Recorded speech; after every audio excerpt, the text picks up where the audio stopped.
I'm Dana Denha, and you're watching FYI.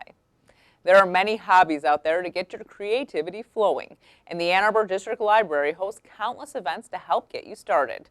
Check out some inspired stitching in the downtown library's Secret Lab. Embroidery can be done using many different techniques, but one Japanese technique is making this art form user-friendly. For Sashiko, we're using only one stitch. We're just using the running stitch, and usually it's a light colored thread on a dark background, like white on like an indigo or a navy works really well. Whereas everyday embroidery, you use a multitude of colors, and there's a variety of stitches you can use. The tools provided can be used for any kind of embroidery. So we basically have a cotton fabric, we have some embroidery floss, a needle with a nice big eye, and then just some scissors.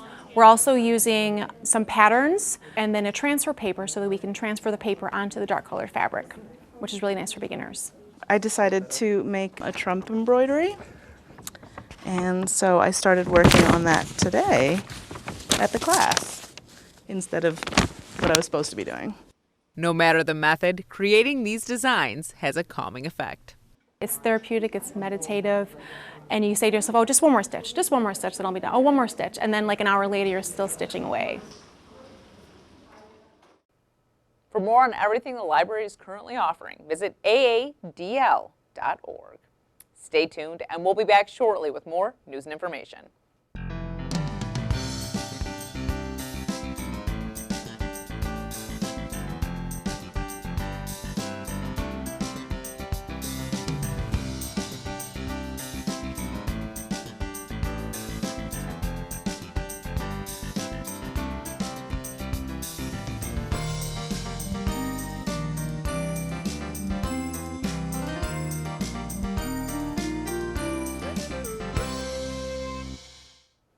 February may have come and gone, but there is still another story to tell about a commemoration of the Black veterans that have fought and will continue to fight for our nation.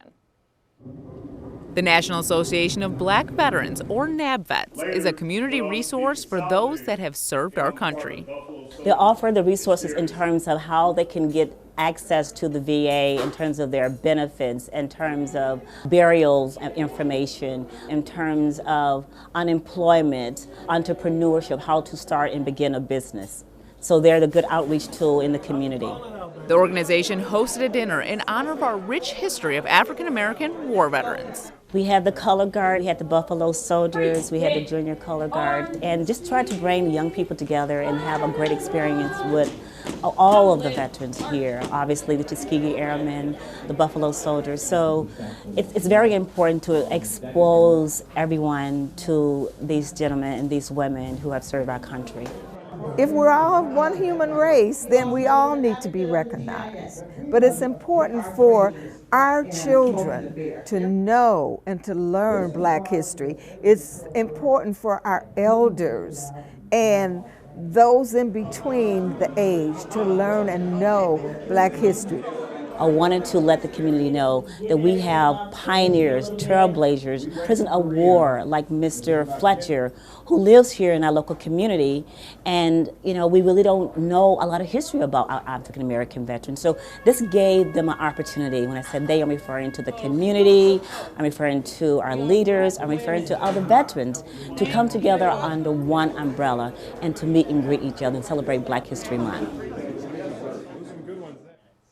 For more information regarding the National Association of Black Veterans, visit nabvets.org. Our wheels are rolling into pothole season, and the city has a quick and easy service available to report potholes and plenty of other issues that may arise throughout Ann Arbor. Learn more about A2 Fix It in this month's City Roundup in 60.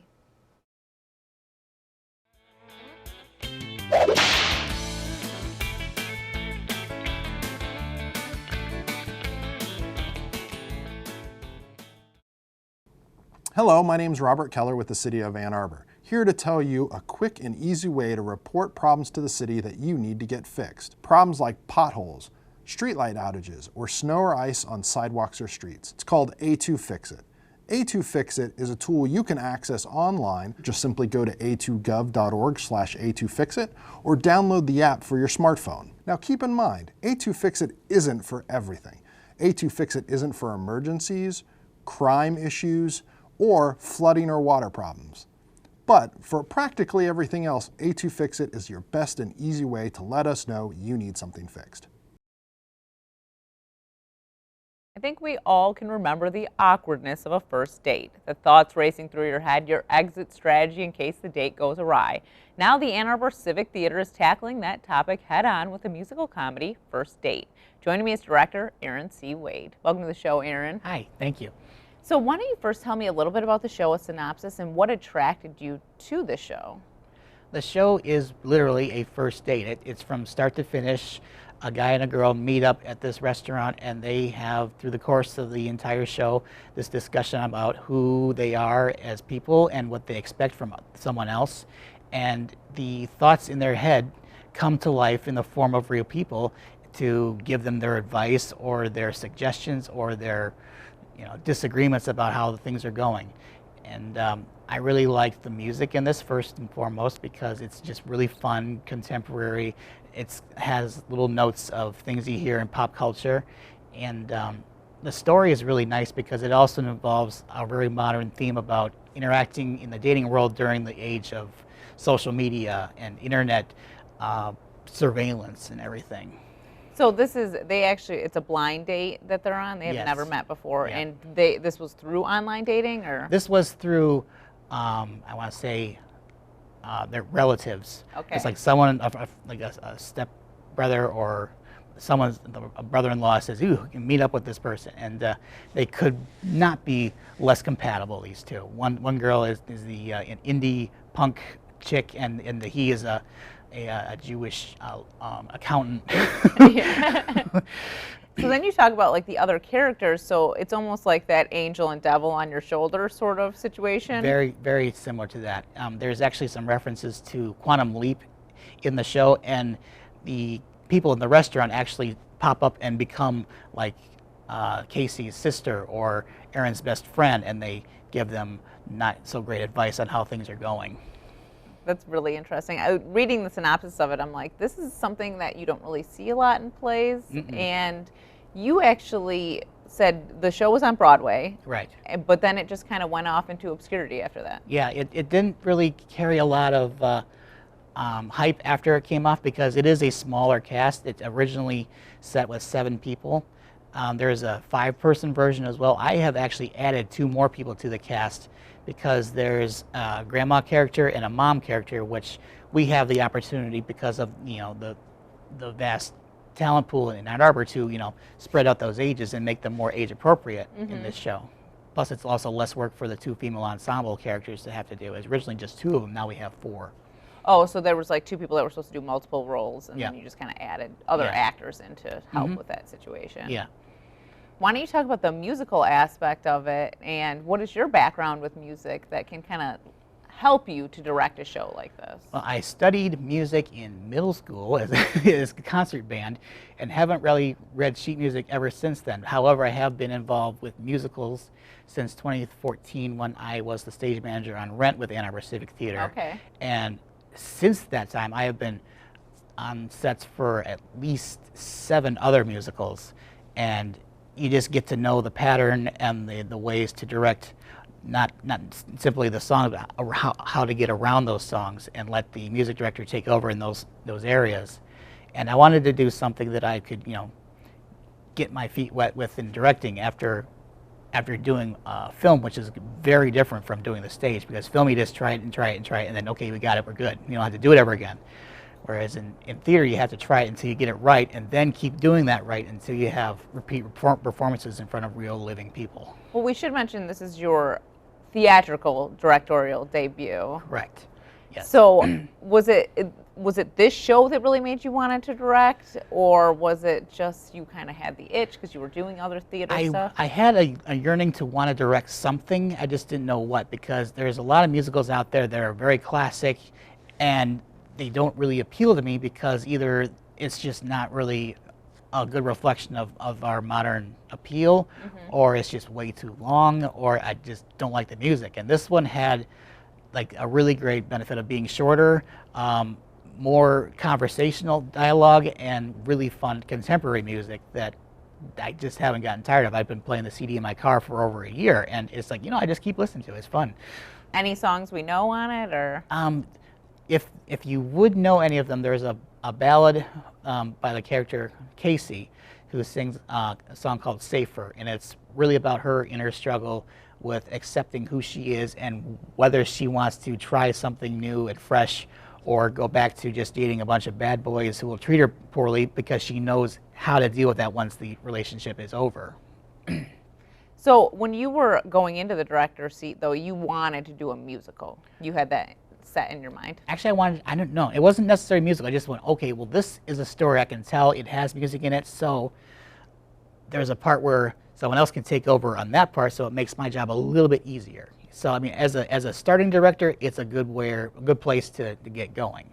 And do you have to do choreography then, too? There is choreography, and I have a choreographer for that. Okay, so that's nice. You have a couple hands in there to help you. I've got the dexterity of a drunk hippo. I don't dance very well. I mean, one day I may learn how to do it.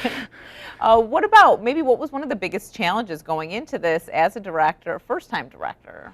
The biggest challenge was getting the word out about what the show is, because it fell off of Broadway and no groups really took it up. I saw one production in Toledo, and beyond that, I haven't heard anybody doing it. It's an obscure show, not people know about it, and so getting people to audition for it was really a trouble. I added, 2 more characters to this cast, so it would have been 9, and we had 8 people entirely show up that first weekend. Really? So we had to add another audition day so we can get more people in. And that second audition period is when we actually got our lead actors. Well, and I think there's something to be said about a show that you don't see often. Mm-hmm. I think it's more fun for the viewer, actually. It is, because they don't know what to expect. Because, if you do Annie for the 11 billionth time, people already know what's going to happen. They're just going to see, oh, what are they going to do differently? Whereas this one... Yeah, and they're judging it more. Yeah, now they can actually watch it for the story and just be surprised by the direction of how it goes. When is the show? The show is from March 8th through the 11th at the Arthur Miller Theater in Ann Arbor. So it's coming up soon, and then you have Fridays at 7:30. Thursday. Thursday 7:30, 8.